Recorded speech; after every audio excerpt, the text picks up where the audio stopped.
بسم الله الرحمن الرحيم வீசும் தென்றலே மதினா செல்வாயா, மன்னர் நபியின் மேல் எங்கள் ஸலவாத் சொல்வாயா. தவழும் மேகமே ரௌதா செல்வாயா, தாஹா நபியின் முன் எங்கள் தூதை சொல்வாயா. வீசும் தென்றலே மதினா செல்வாயா, மன்னர் நபியின் மேல் எங்கள் ஸலவாத் சொல்வாயா. தவழும் மேகமே ரௌலா செல்வாயா, தாஹா நபியின் முன் எங்கள் தூதை சொல்வாயா. நீர் தந்த வழியோ நடுவீதி மரமாய், துன்பங்கள் தாங்குது நபிநாதரே. நாட்டம் நல் எண்ணம் நிலை மாறி போய், உலம் இருளில் சூழுது தவசீலரே. உயர்வென்ற வெளிவள்ளி மறைந்தோடி போய், இழிவிங்கு கைகொட்டி சிரிக்கின்றதே. உயர்வென்ற விடிவெள்ளி மறைந்தோடி போய், இழிவிங்கு கைகொட்டி சிரிக்கின்றதே. இழிவிங்கு கைகொட்டி சிரிக்கின்றதே. السلام عليكم ورحمة الله وبركاته. نحمده ونصلي على رسوله الكريم. أما بعد، فقد قال الله تعالى في كلامه القديم والفرقان المجيد: أعوذ بالله من الشيطان الرجيم، بسم الله الرحمن الرحيم. ولقد نصركم الله ببدر وأنتم أذلة فاتقوا الله لعلكم تشكرون. وقال الله تبارك وتعالى أيضا: ثم أنزل الله سكينته على رسوله وعلى المؤمنين وأنزل جنودا لم تروها وعذب الذين كفروا وذلك جزاء الكافرين. صدق الله العظيم. எல்லா புகழும் ஏகவல்லவனாம் அல்லாஹுக்கே உரித்தாகுக. ஸலவாத்தும் சலாமும் தங்கை மிக்க எம்பெருமானார் முஹம்மது முஸ்தபா ஸல்லல்லாஹு அலைஹி வஸல்லம் அவர்கள் மீதும், அன்னாரின் கிளையார்கள், தோழர்கள், சுஹதாக்கள், சாலிஹீன்கள், உலக முஸ்லிம்கள் அனைவரின் மீதும், குறிப்பாக இங்கே வருகை தந்திருக்கக்கூடிய நம் அனைவரின் மீதும் எல்லாம் வல்ல அல்லாஹ்வின் பேரருளும் பேருபகாரமும் என்றென்றும் நிரந்தரமாக நிலவட்டுமாகுக. சங்கைக்குரிய பெரியார்களே, கண்ணியத்திற்குரிய எல்லாம் வல்ல அல்லாஹ்வின் நல்லடியார்களே, அல்லாஹு ஜல்லஷானஹு தஆலாவினுடைய மாபெரும் கருணையினால் ரசூலுல்லாஹி ஸல்லல்லாஹு அலைஹி வஸல்லம் அவர்களுடைய வரலாறுகளை இப்பொழுது நாம் பேசிக் கொண்டிருக்கிறோம். ரசூலுல்லாஹி ஸல்லல்லாஹு அலைஹி வஸல்லம் அவர்களுடைய வரலாற்றின் முக்கிய அம்சமான மதீனாவினுடைய வாழ்க்கையில் மக்கா நகரத்தினுடைய வெற்றியை பற்றி இப்பொழுது நாம் பேசிக் கொண்டிருக்கிறோம்.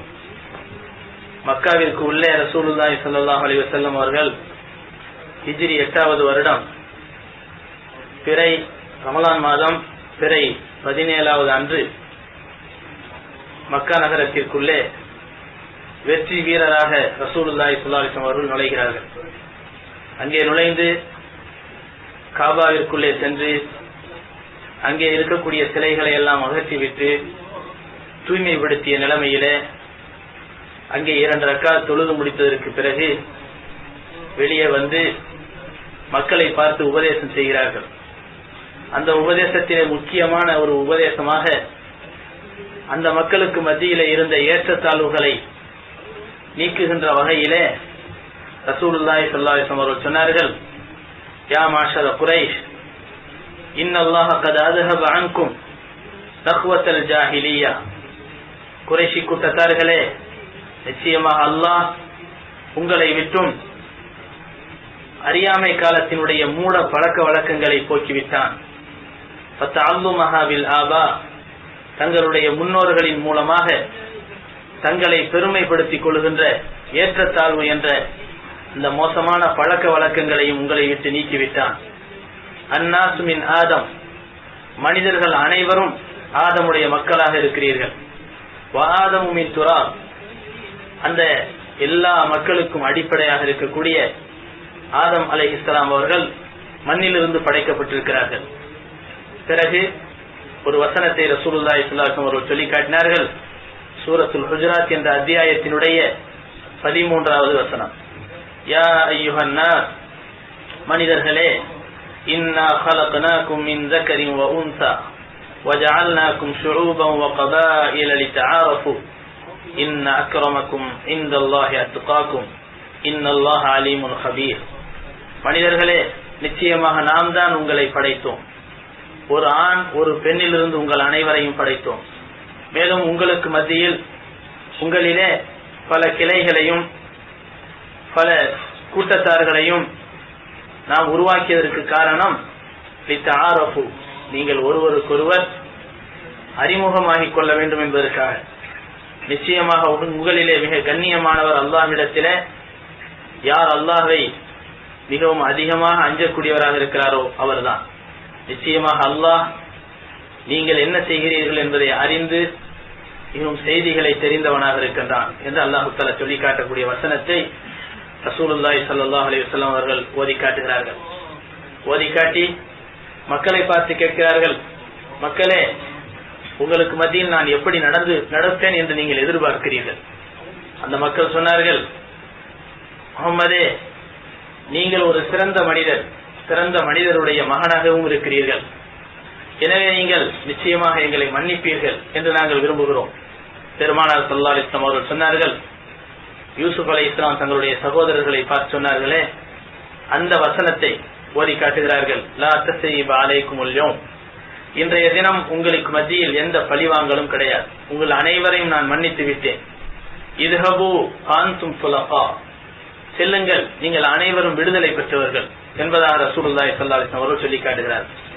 அதன் பிறகு அந்த காபாவினுடைய சாவியினுடைய பிரச்சனை வருகிறது. அந்த சாவி உஸ்மான் இப்னு தல்ஹா என்ற மனிதரிடத்திலே இருக்கிறது. அந்த மனிதரிடமிருந்து வாங்கிதான் பெருமானார் ஸல்லல்லாஹு அலைஹி வஸல்லம் அவர்கள் காபாவுக்கு உள்ளே சென்றார்கள். ஆனால் இதற்கு முன்பாக அந்த காபாவினுடைய சாவியை அறியாமை காலமாக இருக்கக்கூடிய அந்த காலகட்டத்தில் ஹிஜ்ரத்துக்கு செல்வதற்கு முன்பாக ரசூலுல்லாஹி ஸல்லல்லாஹு அலைஹி வஸல்லம் அவர்கள் உஸ்மான் இப்னு தல்ஹாவிடத்திலே கேட்டபோது அவர் கொடுக்க மறுத்ததின் காரணத்தினால் அவர் பயப்படுகிறார், இப்பொழுது சாவி முகமதினுடைய கையிலே சென்று விட்டது, இனிமேல் நம்ம என்ன செய்ய போகிறாரோ, சாவி நம்முடைய கையிலே திரும்ப வருமா வராதா என்பதாக அச்சப்பட்டுக் கொண்டிருக்கின்ற நிலைமையிலேதான் ரசூலுல்லாஹி ஸல்லல்லாஹு அலைஹி வஸல்லம் அவர்கள் அவருடைய கையிலே அந்த சாவியை கொடுத்து, ஹாதா மிஃப்தாஹுக யா உஸ்மான் அல் யௌம யௌமு பிர்ரின் வ வஃபாயின், இன்றைய தினம் உங்களுடைய கையிலே உங்கள் சாவி ஒப்படைக்கப்பட்டு விட்டது. இது நன்மையினுடைய நாள், இது வாக்குறுதியை நிறைவேற்றக்கூடிய நாள் என்பதாக ரசூலுல்லாஹி ஸல்லல்லாஹு அலைஹி வஸல்லம் சொல்லி, இந்த சாவி உங்களுடைய கையிலே இன்றைய தினம், இது கியாமத்து நாள் வரை உங்களுடைய குடும்பத்தாருடைய கையிலே தான் நிரந்தரமாக இருக்கும் என்பதாக ரசூலுல்லாஹி ஸல்லல்லாஹு அலைஹி வஸல்லம் அவர்கள் சொல்லி அந்த சாவியை ஒப்படைக்கிறார்கள். அதே போல இன்றைய காலம் வரை அதே உஸ்மான் இப்னு தல்ஹா ரலியல்லாஹு அவர்களுடைய குடும்பத்தாரிடம்தான் பரம்பரையினரிடம்தான் இந்த சாவி இருக்கிறது என்பதை இன்று நாம் கேள்விப்படுகிறோம். அதன் பிறகு ரசூலுல்லாஹி ஸல்லல்லாஹு அலைஹி வஸல்லம் அவர்கள் ஸலாத்துல் ஷுக்ர் என்று சொல்லப்படக்கூடிய நன்றி தொழுகையை உம்முஹானி ரலியல்லாஹு அன்ஹா அவர்களுடைய வீட்டுக்கு சென்று தொழுகிறார்கள். தொழுதற்கு பிறகு ரசூலுல்லாஹி ஸல்லல்லாஹு அலைஹி வஸல்லம் அவர்கள் இஸ்லாமிய அந்த மக்கா நகரத்திலே இஸ்லாம் நுழைவதற்கு முன்பாக, அதாவது ஃபத்ஹே மக்காவுக்கு முன்பாக பெரும் பெரும் குற்றங்களை செய்த, பெரும் பெரும் கொலைகளை செய்த ஏறக்குறைய 8 நபர்களுக்கு பெருமானார் ஸல்லல்லாஹு அலைஹி வஸல்லம் அவர்கள் அவர்களை கொலை செய்து விடுங்கள் என்ற குற்றப்பரிகாரத்தை ஸல்லல்லாஹு அலைஹி வஸல்லம் அவர்கள் உத்தரவிடுகிறார்கள். அவர்களிலே ஒருவர் அப்துல் உஸ்ஸா இப்னு ஹத்தல், இன்னொருவர் அப்துல்லா இப்னு அபி சரஹ், மூன்றாம் அவர் இக்ரிமா இப்னு அபி ஜஹல், நான்காம் அவர் ஹாரிஸ் இப்னு நுஃபைல், ஐந்தாம் அவர் மக்கீஸ் இப்னு சபாபா, ஆறாம் அவர் ஹபார் இப்னு அஸ்வத், 7, 8, அதாவது இப்னு ஹத்தல் என்று சொல்லப்படக்கூடிய மனிதருடைய 2 ஆடல் அழகிகள். இவர்கள் இருவரும் ரசூலுல்லாஹி ஸல்லல்லாஹு அலைஹி வஸல்லம் அவர்களின் மீது பாடல்களை இயற்றி, மோசமான பாடல்களை இயற்றி கீழ்த்தரமான வார்த்தைகளால் திட்டியவர்கள். அதன் பிறகு சாரா என்று சொல்லப்படக்கூடிய பனு அப்துல் முத்தலிப் கிளையார்களுடைய ஒரு உரிமையிடப்பட்ட அடிமை பெண். இந்த பெண்ணும் ஸல்லல்லாஹு அலைஹி வஸல்லம் அவர்கள் அந்த அதாவது ஹாத்தப் ரலியல்லாஹு அன்ஹு கொடுத்து விட்ட அந்த கடிதத்தை உளவறிந்து அந்த கடிதத்தை கொண்டு மக்காவிற்கு சென்ற அந்த பெண்மணி, இந்த 8 நபர்களையும் ஸல்லல்லாஹு அலைஹி வஸல்லம் அவர்கள் கொன்று விடுமாறு உத்தரவிடுகிறார்கள். ஆனால் ரசூலுல்லாஹி ஸல்லல்லாஹு அலைஹி வஸல்லம் அவர்கள் எவ்வளவு இரக்கமுள்ள நபி என்பதை பாருங்கள். எல்லோரையும் மன்னித்தார்கள். ஆனால் இந்த 8 நபர்களும் எவ்வளவு கடுமையான விரோதிகளாக இருந்தால் நபி ஸல்லல்லாஹு அலைஹி வஸல்லம் அவர்கள் இவர்களை கொலை செய்வதற்கு சொல்லியிருப்பார்கள். சிந்திக்க வேண்டும். ஆனால் இந்த 8 பேரும் பொறுக்கி எடுக்கப்பட்ட எதிரிகள். சொல்வதாக இருந்தால் மன்னிப்பு யாராருக்கெல்லாம் கொடுக்கப்பட்டதோ அவர்கள் அனைவருக்கும் கொடுக்கப்பட்டு முடிக்கப்பட்டு விட்டது. இந்த 8 நபர்களும் மன்னிக்கப்பட முடியாத குற்றவாளிகள். இதுதான் உலகத்திலே யாராக இருந்தாலும் இந்த மன்னிப்பு என்பது யாருக்கும் இவர்களுக்கு கிடையாது என்று சொல்லப்படும். ஆனால் ரசூலுல்லாஹி ஸல்லல்லாஹு அலைஹி வஸல்லம் அவர்கள் இந்த நபர்களையும் எப்படி மன்னிக்கிறார்கள் பாருங்கள். 8 நபர்களை கொலை செய்யணும்னு சொன்ன அந்த நபி 8 நபர்களையும் கொலை செஞ்சதுக்கு பின்னால்தான் நிம்மதியா இருந்தாங்கன்னு சொல்ல முடியாது. மாறாக அந்த 8 நபர்களில் எத்தனையோ நபர்களை ஸல்லல்லாஹு அலைஹி வஸல்லம் அவர்கள் மன்னிக்கிறார்கள் பாருங்கள். அதுவும் அந்த மனிதர்கள் சஹாபாக்கள் யாருக்கு பாதுகாப்பு கொடுக்கிறார்களோ அவர்களுக்கு மன்னிப்பு கிடைக்கிறது. இப்னு அபி சரஹ் என்று சொல்லப்படக்கூடிய மனிதர், இவர் மோசமான எதிரி, இவரையும் கொலை செய்ய வேண்டும் என்று நபி ஸல்லல்லாஹு அலைஹி வஸல்லம் அவர்கள் உத்தரவிடுகிறார்கள். ஆனால் உஸ்மான் ரலியல்லாஹு அன்ஹு அவர்கள் அவரிடத்திலே சென்று ஸல்லல்லாஹு அலைஹி வஸல்லம் அவரிடத்திலே சென்று, யா ரசூலல்லாஹ், இவரை நான் பரிந்துரைக்கிறேன், இவரை என்னுடைய பாதுகாப்பிலே நான் எடுத்துக்கொள்கிறேன் என்று சொன்னபோது ரசூலுல்லாஹி ஸல்லல்லாஹு அலைஹி வஸல்லம் அவர்களை ஏற்றுக்கொள்கிறார்கள், அவரை விட்டு விடுகிறார்கள். அவர்களுக்கு மன்னிப்பு வழங்கப்படுகிறது. அதன் பிறகு அவர் இஸ்லாத்தை ஏற்கிறார். அதன் பிறகு அவர் நல்ல மனிதராக இறந்து போகிறார். அப்போ பெருமானார் ஸல்லல்லாஹு அலைஹி வஸல்லம் அவர்கள் கடும் குற்றவாளிகள் என்று சொல்லப்படக்கூடிய மனிதர்களுக்கும் மன்னிப்பளிக்கிறார்கள். அடுத்தது இக்ரிமா இப்னு அபூ ஜஹல். இவரை பத்தி நம்ம எல்லாருக்கும் தெரியும். இக்ரிமா என்ன ஆட்டம் போட்டார், எவ்வளவு பகைமையை காட்டினார். அதுவும் குறிப்பாக சொல்வதாக இருந்தால் பத்ர் போர்க்களத்திற்கு பிறகு அவர் காட்டிய அந்த அதாவது அந்த விரோதம் இருக்கிறதே அது மோசமானது. காரணம் என்னவென்றால் பத்ர் போர்க்களத்திலே அந்த அபூ ஜஹல் என்று சொல்லப்படக்கூடிய தன்னுடைய தந்தையை அபாரமான சக்தி படைத்த ஒரு மாவீரரை இழந்த துக்கம் அவருடைய உள்ளத்திலே என்றென்றும் நீங்காத ஒரு விரோதத்தை முஸ்லிம்களின் மீது உருவாக்கிவிட்டது. அதனால் ஒவ்வொரு போர்க்களத்திலும் அவர் காட்டிய வீரம் இருக்கிறதே மோசமான நிலைமையில் இருந்தது. குறிப்பாக சொல்வதாக இருந்தால் உஹது போர்க்களத்திலே, அதே போல கந்தக் யுத்தத்திலே நாம் கேள்விப்பட்டோம். அந்த குழியை சுற்றிலும் தோண்டப்பட்டிருக்கக்கூடிய அந்த குழியை யாருமே தாண்டல, இக்ரிமா தாண்டினார். அவருடைய உள்ளத்துல அவ்வளவு பெரிய ஒரு அதாவது விரோதம் இருந்தது, முஸ்லிம்களை பழி வாங்கணும் அப்படிங்கிற ஒரு துடிப்பு இருந்தது. அதனால் எதையும் செய்வதற்கு தயாராக இருந்தார். அதற்காக வேண்டி தன்னுடைய உயிர் போனாலும் பரவாயில்லை என்ற நினைப்பு வந்தது. இன்னும் சொல்ல போனால் ஃபத்ஹே மக்காவிலே எல்லாருமே பணிஞ்சிட்டாங்க. ஃபத்ஹே மக்காவில நபி ஸல்லல்லாஹு அலைஹி வஸல்லம் அவர்களுக்கு எந்த எதிர்ப்புமே இல்லை, எல்லாரும் பணிஞ்சிட்டாங்க. ஆனால் இந்த இக்ரிமா மட்டும் என்ன செய்தார் தெரியுமா? ஒரு 100 பேர் கொண்ட படையை திரட்டி கொண்டு நபியை எதிர்க்க சென்றார். இக்ரிமா எதிர்க்க சென்றதின் காரணத்தினால் ஹாலித் இப்னு வலீத் ரலியல்லாஹு அன்ஹு அவர்களுடைய வீரம் மிகுந்த வாளுக்கு முன்னால் அவரால் நிற்க முடியவில்லை.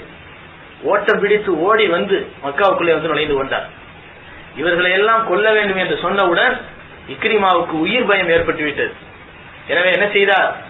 யமனை நோக்கி ஓட ஆரம்பித்து விட்டார். அவர் ஓடியதற்கு பிறகு அவருடைய மனைவி உம்மு ஹக்கீம் ரலியல்லாஹு அன்ஹா, இவர்கள் பிற்காலத்தில் இப்போ ஃபத்ஹே மக்காவினுடைய சமயத்துல தான் இஸ்லாத்துக்கு வர்றாங்க. அவர்கள் நபி ஸல்லல்லாஹு அலைஹி வஸல்லம் அவர்களுக்கு முன்னால் வந்து, யா ரசூலல்லாஹ், நான் இஸ்லாமை ஏற்றுக்கொள்கிறேன் என்று சொல்லி கலிமா சொல்லி இஸ்லாத்தை ஏற்றுக்கொண்டதற்கு பிறகு பெருமானார் ஸல்லல்லாஹு அலைஹி வஸல்லம் அவரிடத்திலே ஒரு வாக்குறுதி வாங்குகிறார்கள்.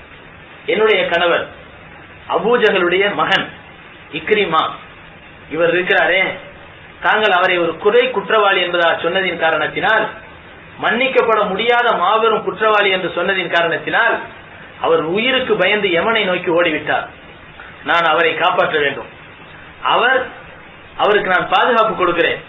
அவரை நீங்கள் மன்னிக்கிறேன் என்பதாக நீங்கள் சொன்னால் அவரை நான் அழைத்து வருகிறேன் என்று சொன்னவுடன் ரசூலுல்லாஹி ஸல்லல்லாஹு அலைஹி வஸல்லம் அவர்கள் சொல்கிறார்கள், உம்மு ஹக்கீம், நான் மன்னிக்கிறேன், அவரை அழைத்து வா. எவ்வளவு பெரிய ரஹ்மத்தான நபி என்பதை பாருங்கள். ஸல்லல்லாஹு அலைஹி வஸல்லம் அவர்களுடைய இரக்கம், அருள், இந்த பாசம் இருக்கிறதே, இந்த சமுதாயத்தினுடைய அவர்கள் கொண்டிருந்த முக்கிய குறிக்கோளே என்னவென்று சொன்னால் இவர்கள் நேர்வழி பெற வேண்டும் என்ற ஒரு குறிக்கோள் தான். இந்த எண்ணத்தின் காரணத்தினால் பெருமானார் ஸல்லல்லாஹு அலைஹி வஸல்லம் அவர்கள் யாரை மன்னிக்கப்பட முடியாதவர்கள் என்று சொன்னார்களோ அவர்களுக்கு மன்னிப்பளிக்கிறார்கள். அவர்கள் வரட்டும், நான் மன்னிக்கிறேன் என்று சொல்கிறார்கள். அதன் பிறகு அந்த உம்மு ஹக்கீம் என்ன செய்தார் தெரியுமா? தன்னுடைய ஒரு அடிமையை அழைத்துக் கொண்டு யமனை நோக்கி தனி பெண்ணாக என்ன செய்கிறார்கள்? செல்கிறார்கள். செல்லுகின்ற வழியில அந்த அடிமை என்ன செய்கிறான்? விசுவாச, அதாவது நன்றி கெட்டத்தனமாக தன்னுடைய எஜமானையை நடு காற்றிலே வைத்து என்ன செய்ய போகிறான்? கெடுக்க போகிறான், பலாத்காரம் செய்கிறான். இந்த நிலைமையில அவர்கள் அங்கு பக்கத்திலே இருக்கக்கூடிய ஒரு கிராமத்தை நோக்கி ஓடுகிறார்கள். அங்கே சென்று அவனை பற்றி முறையிடுகிற போது அவனை கைய காலை எல்லாத்தையும் கட்டி தரையில போட்டு வச்சிடறாங்க. நீ போயிட்டு வாமா, வந்ததுக்கு பின்னால இவன் ஒரு வழி பண்ணிக்கலாம் அப்படின்னு சொல்லிட்டு அவன் ஒரு இடத்துல அடைக்கப்படுகிறான். அந்த உம்மு ஹக்கீம் ரலியல்லாஹு அன்ஹா தனியாக செல்கிறார்கள். யமன் தேசத்தை நோக்கி பயணமாகின்ற கப்பலை தயாராக நிற்கிறார். அந்த நேரத்தில் இவர்கள் செல்கிறார்கள். யமனிலிருந்து ஷாமுக்கு செல்லக்கூடிய அந்த கப்பலிலே பயணமாவதற்காக தயாராக இருக்கிறார். உடனே சென்று, உங்களுக்காக ரசூலுல்லாஹி ஸல்லல்லாஹு அலைஹி வஸல்லம் அவர்களிடத்திலே நான் பாதுகாப்பு வாங்கியிருக்கிறேன், வாக்குறுதி வாங்கியிருக்கிறேன், வாருங்கள் என்று சொன்னவுடன், இல்லை முகமது என்னை கொன்று விடுவார், என்னை மன்னிக்கப்பட முடியாத குற்றவாளிகளுடைய பட்டியலிலே சேர்த்திருக்கிறார், நான் வர முடியாது என்று சொன்னவுடன் உம்மு ஹக்கீம் ரலியல்லாஹு அன்ஹா சொன்னார்கள், இல்லை, முஹம்மது ஸல்லல்லாஹு அலைஹி வஸல்லம் அவர்களை பற்றி உனக்கு தெரியாது. அவர்கள் வாக்குறுதி அளித்தால் மீற மாட்டார்கள். அவர்கள் ஒரு கண்ணியமான மனிதர், சிறந்த மனிதர், வாக்குறுதியை நிறைவேற்றக்கூடியவர், அவர் ஒரு உண்மையானவர், அவர் ஒரு பண்பாளர் என்றெல்லாம் அவர்களை பற்றி எடுத்து சொல்லி அவரை ஏற்க வைத்து, நான் உனக்கு பொறுப்பாளி, நான் உனக்கு பாதுகாப்பு தருகிறேன், உன்னுடைய உயிர் பிச்சை நான் வாங்கி தருகிறேன், நபி அவர்களிடமிருந்து நான் பாதுகாப்பை வாங்கி தருகிறேன் என்று சொல்லி ஏற்க வைத்து அழைத்து வருகிறார். வருகின்ற வழியிலே அடிமை நடந்து கொண்ட அந்த முறையை சொன்ன போது இக்ரிமா அங்கே செல்கிறார். சென்று அவனை ஒரே போடாக கொன்றுவிட்டு திரும்ப வருகிறார்கள். வருகிற வழியிலே ஒரு காட்டு பகுதியிலே கூடாரம் அடித்து தங்கக்கூடிய நிலை ஏற்படுகிறது. ஒரு முஸ்லிமான பெண்மணியினுடைய தன்மையை பாருங்கள். இக்ரிமா தன்னுடைய மனைவியை நெருங்குகிறார். தன்னுடைய சொந்த மனைவி என்று அவர் நினைக்கிறார். உம்மு ஹக்கீம் ரலியல்லாஹு அன்ஹா சொன்னார்கள், இக்ரிமா, இன்றைக்கு நானும் நீயும் கணவன் மனைவி அல்ல, நானும் நீயும் கணவன் மனைவி அல்ல, நான் ஒரு முஸ்லீம், நீ ஒரு காஃபிர். நீ என்றைக்கு முஸ்லீமாக இருக்கிறாயோ மாறுகிறாயோ அதன் பிறகு அல்லாஹ்வினுடைய தூதர் நம்முடைய திருமணத்தை தொடருவதற்கு அனுமதி கொடுத்தால் நான் உன்னுடைய மனைவியாக மாறுகிறேன், அதுவரை நீ தனியாக இரு, நெருங்காதே என்று சொல்லிவிடுகிறார். இந்த வார்த்தை அவரை பிரமிக்க வைக்கிறது, இக்ரிமாவை பிரமிக்க வைக்கிறது. காரணம், உம்மு ஹக்கீம் தன் மீது எவ்வளவு அன்புடையவராக இருந்தார் என்பது அவருடைய வாழ்க்கையில் தெரியும்.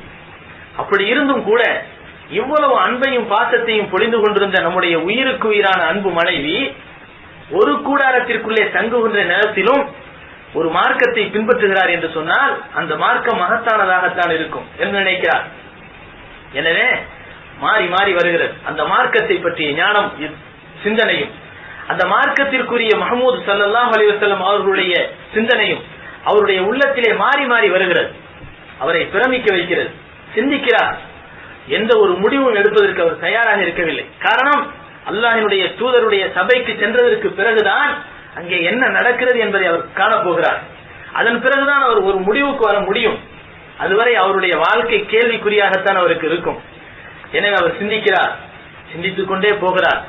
நபி ஸல்லல்லாஹு அலைஹி வஸல்லம் அவர்கள் அதற்கு முன்பாக தன்னை சுற்றி இருக்கக்கூடிய தோழர்களிடத்திலே சொல்கிறார்கள், இதோ இப்பொழுது இக்ரிமா, அபூ ஜஹலுடைய மகன் இக்ரிமா வரப்போகிறார். அவர் வருகின்ற நேரத்திலே இக்ரிமாவை பற்றி எதுவும் பேசாதீர்கள், அவர் அபூ ஜஹலுடைய மகன் என்பதை பற்றி எதுவும் சொல்லாதீர்கள், அபூ ஜஹலை பற்றி ஒரு வார்த்தை நீங்கள் வாய் திறக்க கூடாது என்று நபி ஸல்லல்லாஹு அலைஹி வஸல்லம் அவர்கள் சுற்றி இருந்த தங்களுடைய தோழர்களுக்கு கட்டுப்பாடு விதிக்கிறார்கள். கட்டுப்பாடு விதித்ததற்கு பிறகு தோழர்களும் நபி ஸல்லல்லாஹு அலைஹி வஸல்லம் அவருடைய வார்த்தைக்கு கட்டுப்பட்டு அப்படியே இருக்கிறார்கள். இக்ரிமா வருகிறார்.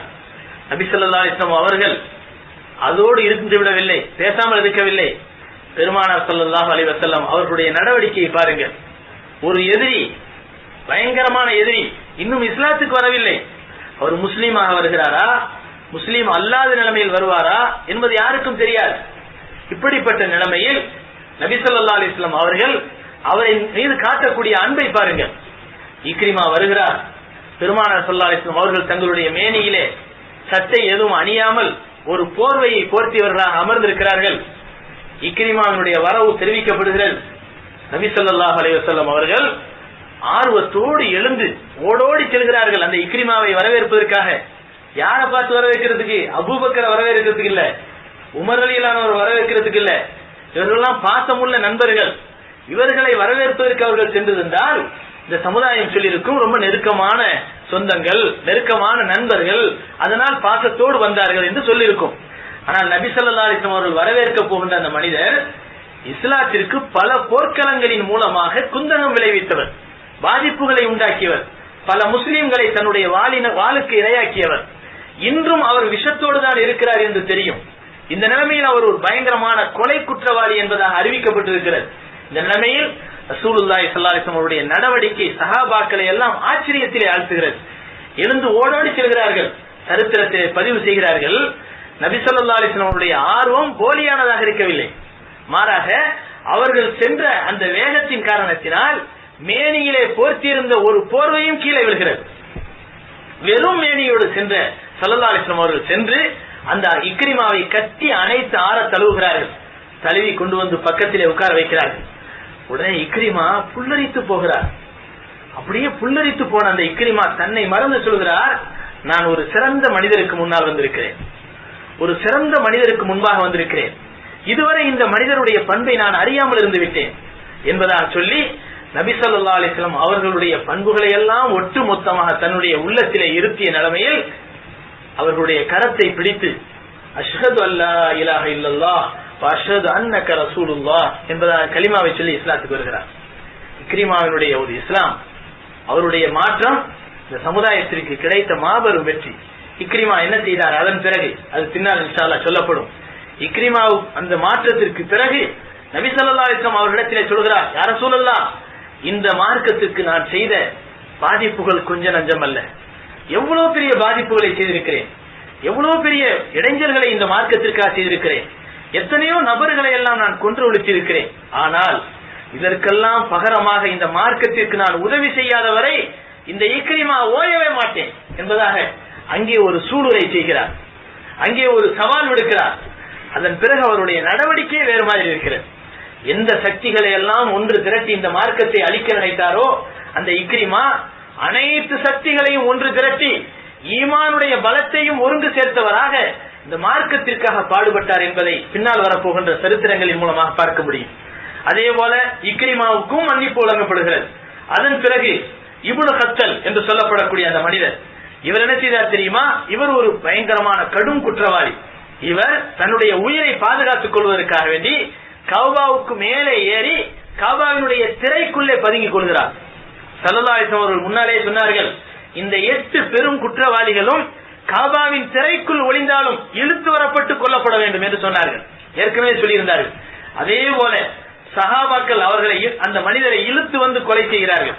அதன் பிறகு அதே மாதிரி மக்கீஸ் இப்னு சபாபா என்று சொல்லப்படக்கூடிய இந்த மனிதர், இவர் என்ன செய்தவர் தெரியுமா? ஏற்கனவே இஸ்லாத்தை ஏற்றுக்கொண்டார். அதன் பிறகு அன்சாரி சஹாபி ஒருவரை ஏதோ ஒரு விரோதத்தின் காரணத்தினால் கொலை செய்து விட்டார். அதன் பிறகு முர்த்ததாக மாறி முஷ்ரிக்குகளோடு சேர்ந்தவர் இவர். எனவே நபி ஸல்லல்லாஹு அலைஹி வஸல்லம் அவர்கள் இவரை அந்த அன்சாரி சஹாபியினுடைய கொலைக்கு பகரமாக கொலை செய்ய வேண்டும் என்று சொன்னார்கள். இந்த மனிதரும் கொலை செய்யப்படுகிறார். அதன் பிறகு ஹாரிஸ் என்று சொல்லப்படக்கூடிய மனிதர், இவர் நபி ஸல்லல்லாஹு அலைஹி வஸல்லம் அவர்கள் மக்காவிலே இருக்கக்கூடிய காலத்திலே பயங்கரமான பகைமையை காட்டியவர். நபி ஸல்லல்லாஹு அலைஹி வஸல்லம் அவர்களுக்கு கடுமையான நோவினைகளை கொடுத்தவர். இவரை அலி ரலியல்லாஹு அன்ஹு அவர்கள் கொலை செய்கிறார்கள். இந்த 3 பேர் கொலை செய்யறாங்க பாருங்க, கொலை செய்யப்படுறாங்க. அதுக்கு பின்னால ஹபார் இப்னுல் அஸ்வத் என்று சொல்லப்படக்கூடிய மனிதர், இவர் இருக்கிறாரே, இவர் ஜைனப் பின்த் ரசூலுல்லாஹி ஸல்லல்லாஹு அலைஹி வஸல்லம், இவர் செஞ்ச குற்றம் என்ன தெரியுமா? இவர் பயங்கரமான விரோதி. அதனாலதான் கொலை செய்ய சொல்றாங்க நபி ஸல்லல்லாஹு அலைஹி வஸல்லம். ஆனால் நபியினுடைய அன்பை பெற்று பின்னால் மன்னிக்கப்படுகிறார். ஆனால் அந்த அன்புக்கு பகரம், அதாவது அன்புக்கு உரியவரா இவர் என்பதை நாம் பார்க்க முடியும். இவர் அன்புக்கு உரியவரா அல்லது நபி ஸல்லல்லாஹு அலைஹி வஸல்லம் அவர்களுடைய கோபத்திற்கு உரியவரா என்பதை நாம் சற்று சிந்தித்து பார்க்க வேண்டும். ஜைனப் ரலியல்லாஹு அன்ஹா அவர்கள் நபி ஸல்லல்லாஹு அலைஹி வஸல்லம் அவர்கள் ஹிஜ்ரத் செய்து மதீனாவுக்கு வந்ததற்கு பிறகு ஜெயினப் அம்மையார் நபி ஸல்லல்லாஹு அலைஹி வஸல்லம் அவருடைய அருமை மகள் ஜெயினப் அம்மையார் மகளார் ஒரு கர்ப்பமாக இருக்கிறார்கள். அவர்கள் பாதுகாப்பாக அழைத்து வரப்படுகிறார்கள் மதீனாவுக்கு. அந்த நேரத்தில் இந்த ஹபார் இப்னுல் அஸ்வத் என்ன செய்தான் தெரியுமா? ஓங்கி எட்டி உதைக்கிறான். யாரை? நபி ஸல்லல்லாஹு அலைஹி வஸல்லம் அவருடைய அருமை மகள் ஜெயினப் ரலியல்லாஹு அன்ஹா அவர்களை. அவர்கள் கோவேறு கழுதையின் மீது அமர்ந்திருக்கக்கூடிய நிலைமையில் எட்டி உதைக்கிறார். அப்பொழுது அவர்கள் வேகமாக எகிரி போய் கீழே விழுகிறார்கள். ஒரு பாறையின் மீது இடிக்கிறார்கள். அவருடைய வயிற்றிலே கருவிலே வளர்ந்து கொண்டிருந்த அந்த குழந்தை என்ன செய்ய கருவிலே அரைகுறையாக பிரசவமாகிறது, அபார்ஷனம் ஆகிவிடுகிறது. அந்த நிலைமையில் அந்த தாய், அந்த ஜெயினப் அம்மையார் எவ்வளவு கஷ்டப்பட்டிருப்பார்கள், எவ்வளவு கொடுமைக்கு ஆளாகி இருப்பார்கள். அந்த கொடுமையை விளைவித்தவர் தான் இந்த ஹபார் இப்னுல் அஸ்வத். ஆனால் கடைசியாக அவர் இஸ்லாத்துக்கு வருகிறார். இந்த ஹபாருக்கு நபி ஸல்லல்லாஹு அலைஹி வஸல்லம் மன்னிப்பு வழங்குகிறார்கள். பெரும் குற்றவாளி என்று சொல்லி அந்த மனிதருக்கு கொலையை பகரமாக்கிய நபி ஸல்லல்லாஹு அலைஹி வஸல்லம் அவர்கள் அவர் இஸ்லாத்தை ஏற்றுக்கொண்டதின் காரணத்தினால் மன்னிக்கிறார்கள். அவரும் மன்னிப்பு வழங்கப்படுகிறார். எந்த நிலைமையில இருக்கக்கூடிய மனிதர் எப்படி எல்லாம் மன்னிக்கப்படுகிறார்கள் என்பதை பார்த்தீர்களா? அப்படி என்றால் நபியினுடைய கருணை, நபியினுடைய அன்பு, நபியினுடைய ரஹ்மத் எவ்வளவு விசாலமானது, கடல் போன்று விசாலமானது. அதனால்தான் ரசூலுல்லாஹி ஸல்லல்லாஹு அலைஹி வஸல்லம் சொன்னார்கள், நான் ரஹ்மத்தாக அனுப்பப்பட்டிருக்கிறேன், நான் லானத் செய்வதற்காக அனுப்பப்படவில்லை என்பதாக ஒரு தடவை சொல்கிறார்கள் ஸல்லல்லாஹு அலைஹி வஸல்லம் அவர்கள். அல்லாஹ் தஆலா அவர்களை, அந்த நபி ஸல்லல்லாஹு அலைஹி வஸல்லம் அவர்களை பார்த்துதான் இவர்கள் ரஹ்மத்துல் லில் ஆலமீன் என்பதாக அல்லாஹ் நமக்கு அறிமுகப்படுத்துகிறான். கண்ணியமானவர்களே, அதன் பிறகு அதே போல இன்னொரு மனிதர், அதாவது 2 ஆடல் அழகிகள் என்று சொன்னமே, இப்னு கத்தலுடைய 2 ஆடல் பாடல் அழகிகள் பாட்டு படித்து ஆடுவார்கள். அந்த இருவரிலே ஒரு பெண்மணி என்ன செய்கிறார்? ஒரு முஸ்லிமின் மூலமாக பாதுகாப்பு வாங்குகிறார். எனவே அந்த பெண்மணி மன்னிக்கப்படுகிறார். இன்னொருவர் என்ன செய்யப்படுகிறார்? கொலை செய்யப்படுகிறார். அதே போல சாரா என்று சொல்லப்படக்கூடிய இன்னொரு பெண்மணி, அவரும் இஸ்லாத்தை ஏற்றுக்கொள்கிறார். அவரும் முஸ்லீம் ஆகி அவரும் மன்னிக்கப்படுகிறார். இப்படி பல வகையான மனிதர்கள் எல்லாம் மன்னிக்கப்பட்டு ஸல்லல்லாஹு அலைஹி வஸல்லம் அவர்களுடைய பாதுகாப்புக்கு உரியவர்களாக மாறுகிறார்கள். இஸ்லாம் என்ற கோட்டைக்குள்ளே அவர்கள் தங்களுடைய ஐக்கியத்தை உருவாக்கி கொண்டு அருமையான முஸ்லிம்களாக பின்னால் வரைக்கும் வாழ்க்கை நடத்தினார்கள். அது மட்டுமல்ல, உமைர் இப்னுல் வஹப் என்று சொல்லப்படக்கூடிய மனிதர், இவரை பற்றி நாம் கேள்விப்பட்டிருக்கிறோம். பத்ரு போர்க்களத்திலே தன்னுடைய பிள்ளைகளை இழந்தவர். இவர் தன்னுடைய குழந்தைகளை, தன்னுடைய மகன்களை இழந்ததின் காரணத்தினால் சோகமாக இருக்கிறார். முன்னால் இவருடைய நிகழ்ச்சியை நான் சொல்லியிருக்கிறோம், இந்த சரித்திர நிகழ்ச்சியிலே. உமைர் இப்னுல் வஹப் என்று சொல்லப்படக்கூடிய இவர் ரலியல்லாஹு அன்ஹு முஸ்லிம் ஆகி விடுகிறார். இவர் பத்ரு போர்க்களத்திலே இழந்த தன்னுடைய பிள்ளைகளை எண்ணி எண்ணி கவலைப்பட்டுக் கொண்டிருக்கக்கூடிய அந்த நேரத்திலே இவரிடத்திலே சஃப்வான் இப்னு உமையா என்று சொல்லப்படக்கூடிய ஒரு மனிதர் என்ன செய்கிறார்? தனியாக சந்திக்கிறார். 2 பேரும் எங்க சந்திக்கிறாங்க? ரகசிய சந்திப்பு நடக்கக்கூடிய இடம் மக்காவிலே, காபாவிலே சுற்றுச்சுவராக எழுப்பப்பட்டிருக்கக்கூடிய அந்த ஹத்தீமுக்கு உள்ளே ரகசியமாக இருவரும் பேசிக் கொள்கிறார்கள். உமைரே, ஏன் கவலையாக இருக்கிறாய்? உடனே உமைர் சொன்னார், காரணம், என்னுடைய பிள்ளைகள் இருவரும் பத்ரு போர்க்களத்திலே கொல்லப்பட்டு விட்டார்கள். பழி வாங்குவதற்கு என்னுடைய உள்ளம் துடிக்கிறது. ஆனால் இப்பொழுது மட்டும் என்னுடைய குடும்பத்தாருக்காக வேண்டி யாராவது பொறுப்பேற்றுக் கொள்வார்களே, ஆனால் நான் பெற்றிருக்கக்கூடிய கடனுக்காக வேண்டி யாராவது பொறுப்பேற்றுக் கொள்வார்களே, ஆனால் அந்த முகம்மதை நான் கொன்று விடுவேன் என்று சொல்கிறார். உடனே சஃப்வான் சொன்னார், அந்த பொறுப்பை நான் ஏற்றுக்கிறேன், நீ போய் கொலை செஞ்சுட்டு வா என்று சொன்னார். அந்த பொறுப்பை நான் ஏற்றுக்கொள்கிறேன், நீ போய் கொலை செய்து விட்டு வா. அப்படி நீ கைது செய்யப்பட்டு நீ கொலை செய்யப்பட்டு விட்டால் உன் குடும்பத்தார் அத்தனை பேருக்கும் நான் பொறுப்புதாரி, நீ அடைந்திருக்கக்கூடிய கணவனுக்கெல்லாம் நான் பொறுப்புதாரி என்று சொல்லி காட்டினார். உமைர் இப்னு வஹப் செல்கிறார், தன்னுடைய வாளிலே விஷத்தை தடவியவராக செல்கிறார். ஃபஜ்ர் நேரத்திலே சென்று மதீனாவை அடைகிறார். தன்னுடைய குதிரையிலிருந்து கீழே இறங்குகிற போது உமர் ரலியல்லாஹு அன்ஹு பார்த்து விடுகிறார்கள். அவருடைய கழுத்தை அப்படி இறுக்கி பிடித்தவராக நபி ஸல்லல்லாஹு அலைஹி வஸல்லம் அவர்களிடத்திலே வந்தார்கள். வந்து சொன்னார்கள், இதே வார்த்தை தான் சரித்திரத்திலே சொல்லப்படுகிறது, யா ரசூலல்லாஹ், வெறி பிடித்த நாய் வந்திருக்கிறான். இந்த நாய் இருக்கிறானே, இவன் ஏதோ ஒரு சூழ்ச்சியின் காரணத்தினால் தான் வந்திருக்கிறான். இவனிடத்திலே நல்ல எண்ணம் இல்லை, எனவே இவனை விசாரியுங்கள் என்று சொன்ன போது ஃபஜ்ர் தொழுகை முடிந்ததற்கு பிறகு நபி ஸல்லல்லாஹு அலைஹி வஸல்லம் விசாரிக்கிறார்கள். விசாரிக்கும் போது மறுக்கிறார், இல்லை இல்லை, நான் கலிமாவை ஏற்றுக்கொள்ளதான் வந்தேன். உங்களை பார்த்து என்னுடைய பிள்ளைகள் 2 பேர் கைது, ஒருவர் கொல்லப்பட்டு விட்டார், இன்னொருவர் கைது செய்யப்பட்டிருக்கிறார், அவரை நான் பாதுகாப்பாக அழைத்து செல்வதற்கு தான் வந்தேன் என்று சொன்ன போது நபி ஸல்லல்லாஹு அலைஹி வஸல்லம் சொன்னார்கள், உமைரே, ஏன் பொய் சொல்கிறாய்? இந்த நேரத்திலே இன்ன இடத்திலே ஹத்தீமுடைய எல்லைக்குள்ளே வைத்து நீயும் சஃப்வான் இப்னு உமையாவும் இப்படி எப்படி எல்லாம் பேசினீர்களா இல்லையா? சஃப்வானுடைய குடும்பத்தாருக்கெல்லாம் பொறுப்பேற்றுக் கொண்டானா இல்லையா? சஃப்வான் உன்னுடைய கடனுக்கெல்லாம் பொறுப்புதாரியாக ஆயிக்கொண்டானா இல்லையா? உன்னுடைய வாளிலே விஷம் தடவிய நிலைமையிலே என்னை கொள்வதற்குத்தானே வந்தாய். உடனே அவர் என்ன செய்கிறார்? ஆச்சரியத்திலே ஆழ்ந்து போனார். நபியினுடைய கரத்தை பிடித்தார். நானும் சஃப்வானும் பேசிய அந்த பேச்சுக்களை அல்லாஹ்வை தவிர வேறு யாரும் கேட்கவில்லை. அல்லாஹ்வின் மீது சத்தியமாக சொல்கிறேன், நீங்கள் ஒரு அல்லாஹ்வினுடைய தூதராக இருப்பதன் காரணத்தினால் தான் அந்த அல்லாஹ் உங்களுக்கு அறிவித்துக் கொடுத்தான். இல்லை என்றால் உங்களுக்கு இந்த விஷயம் தெரிந்திருக்காது. எனவே நான் இஸ்லாத்தை ஏற்றுக்கொள்கிறேன் என்பதாக கலிமாவை சொல்கிறார். கலிமாவை சொல்லிவிட்டு ஊருக்கு வருகிறார். சஃப்வான் இப்னு உமையா இவரை பல மாதிரி திட்டுகிறார், பல மாதிரி சித்திரவதை செய்கிறார். இருந்தாலும் அவர் சொல்கிறார், அல்லாஹ்வின் மீது ஆணையாக நான் வெளிச்சத்தை அடைந்து விட்டேன், இனிமேல் நான் பின்னால் வரமாட்டேன், நான் ஒரு முஸ்லீம் என்று சொல்லி காட்டுகிறார். இந்த உமைர் இப்னுல் வஹப் எதற்காக சொல்ல வருகிறேன் என்று சொன்னால், இந்த உமைர் இப்னுல் வஹப் என்ன செய்கிறார்? சஃப்வான் இப்னு உமையா இவருக்கும் நபி ஸல்லல்லாஹு அலைஹி வஸல்லம் அவர்கள் என்ன செய்திருந்தார்கள்? கொலை குற்றவாளி என்பதாக சொல்லியிருந்தார்கள். உடனே நபி ஸல்லல்லாஹு அலைஹி வஸல்லம் அவரிடத்திலே செல்கிறார். யா ரசூலல்லாஹ், சஃப்வான் இப்னு உமையா இந்த சஃப்வான் இப்னு உமையாவும் இக்ரிமாவோடு சேர்ந்து என்ன செய்தார்கள்? ஃபத்ஹ் மக்காவினுடைய சமயத்திலே காலிதினிடத்திலே எதிர்ப்பை காட்டினார்களே, இந்த சஃப்வானும் ஒரு ஆள், ஒரு மனிதர். எனவே இவர்கள் மன்னிக்கப்பட மாட்டோம், நாம் கொலை செய்யப்பட்டு விடுவோம் என்ற பயத்திலே இவரும் ஓட ஆரம்பித்து விட்டார். ஜித்தாவினுடைய கடற்கரையிலே யமனுக்கு புறப்படுவதற்காக தயாராக நிற்கிறார். உமைர் இப்னு வஹப் என்ன செய்கிறார் தெரியுமா? நன்றி கடன் என்ன செய்கிறார்?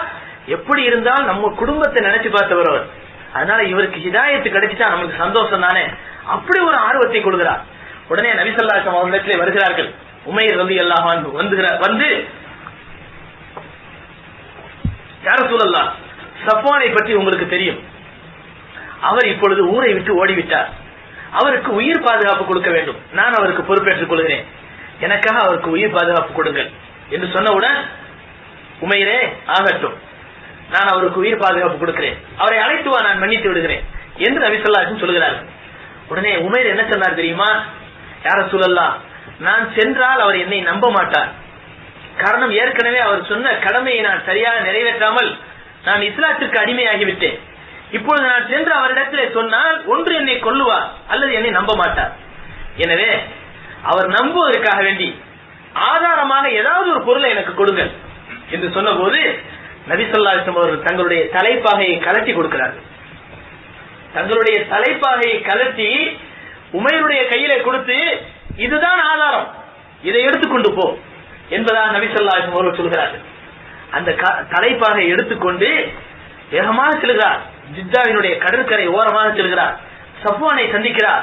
ஒரு கண்ணியமான மனிதரிடமிருந்து பாதுகாப்போடு வந்திருக்கிறேன், நீ வந்துவிடு, இஸ்லாமை ஏற்றுக்கொள், முகமது உனக்கு பாதுகாப்பு கொடுப்பார் என்று சொன்ன போது, நிச்சயமாக எனக்கு கொடுக்க மாட்டார், நான் அவருக்கு காலம் முழுவதும் விரோதியாக இருந்தேன், கடைசி நேரத்திலும் விரோதியாக இருந்தேன், ஃபத்ஹ் மக்காவிலே எல்லோரும் வழிபட்டு அடிபணிந்த அந்த நிலைமையிலும் அவரை நான் பழிவாங்குவதற்காக துடித்தேன், என்னையா அவர் மன்னிக்க போகிறார்? உமைர் ரலியல்லாஹு அன்ஹு சொன்னார்கள், நீ நினைப்பதை போல அவர் கொடூரமானவர் அல்ல, முஹம்மது ஸல்லல்லாஹு அலைஹி வஸல்லம் அவர்கள் ஒரு கண்ணியமான மனிதர், ஒரு கருணையுள்ள மனிதர், அன்பு உள்ளம் கொண்ட மனிதர், எனவே உன்னை ஆற தழுவுவதற்கு தயாராக இருக்கிறார், வந்துவிடு என்று சொன்ன போது, நான் நம்ப மாட்டேன் என்று சொல்கிறார். உடனே உமைர் ரலியல்லாஹு அன்ஹு சொன்னார்கள், இதோ என்னுடைய நபியிடத்திலே சென்று உனக்காக பாதுகாப்பு தேடினேன், பாதுகாக்கிறேன் என்று சொன்னார்கள், அதுக்கு ஆதாரம் வேண்டும் என்று சொன்னேன், தலைப்பாகையை தந்தார்கள், பார்த்தாயா, முஹம்மது ஸல்லல்லாஹு அலைஹி வஸல்லம் தலைப்பாகை வாங்கி ஆதாரமாக காட்டுகிறேன், நீ வா என்று சொன்னவுடன் சஃப்வான் வருகிறார், நபியிடத்திலே மன்னிப்பு கேட்கிறார், இஸ்லாத்தை ஏற்றுக்கொள்கிறார். இதெல்லாம் ஃபத்ஹ் மக்காவினுடைய சமயத்திலே நடைபெற்ற அற்புதமான நிகழ்ச்சிகள். அது மட்டுமல்ல, நபி ஸல்லல்லாஹு அலைஹி வஸல்லம் அவர்கள் காபா பக்கத்துல நுழைஞ்சி முதல்ல அந்த எதுல தன்னுடைய ஒட்டகத்தின் மீது அமர்ந்த நிலைமையில காபாவை வலம் வந்து கொண்டிருக்கிறார்கள். அப்பொழுது பல்லாலா என்ற ஒரு மனிதர் நபி ஸல்லல்லாஹு அலைஹி வஸல்லம் பக்கத்திலேயே நெருங்கி வருகிறார். நபி ஸல்லல்லாஹு அலைஹி வஸல்லம் கூப்பிட்டாங்க, பல்லாலா ஏன் வந்த, இங்க வா, எதுக்காக வந்த? ரசூலுல்லாஹ், உங்களோடு சும்மா பாதுகாப்புக்காக வந்தேன், உங்களுடைய கண்ணியத்தை நான் விளங்கிக்கிட்டேன், இஸ்லாத்தை ஏற்றுக்கிறதுக்காக வந்தேன், உங்க நடவடிக்கையை கவனிக்கிறதுக்காக வந்தேன். உடனே ரசூலுல்லாஹி சொன்னார்கள், இல்லை, என்னை கொல்லுவதற்காக நீ வந்தாய், உண்மையா இல்லையா? உடனே நபியினுடைய கையை பிடித்தார். ரசூலுல்லாஹ், நான் கொல்லுவதற்கு திட்டமிட்டு வந்தது என்னுடைய கூட்டத்தாருக்கே தெரியாது, ஆனால் தாங்கள் கண்டுகொண்டீர்கள் என்றால் நிச்சயமாக தாங்கள் அல்லாஹ்வுடைய தூதர் தான், நான் இஸ்லாத்தை ஏற்றுக்கொள்கிறேன் என்று இஸ்லாத்தை ஏற்றுக்கொள்கிறார். இப்படி பல மனிதர்களுடைய இஸ்லாம் அந்த நேரத்திலே பல மக்களுக்கு இஸ்லாமிய ஒரு தென்றலை அதாவது வீசி எல்லா மக்களும் அநேகமாக இஸ்லாத்தை ஏற்றுக்கொண்ட நிலைமையில மக்கா நகரம் தூய்மை பெறுகிறது, மக்கா நகரம் பரிசுத்தம் பெறுகிறது, மக்கா நகரம் ஒரு அற்புதமான அருளுக்குரிய இடமாக மாறுகிறது.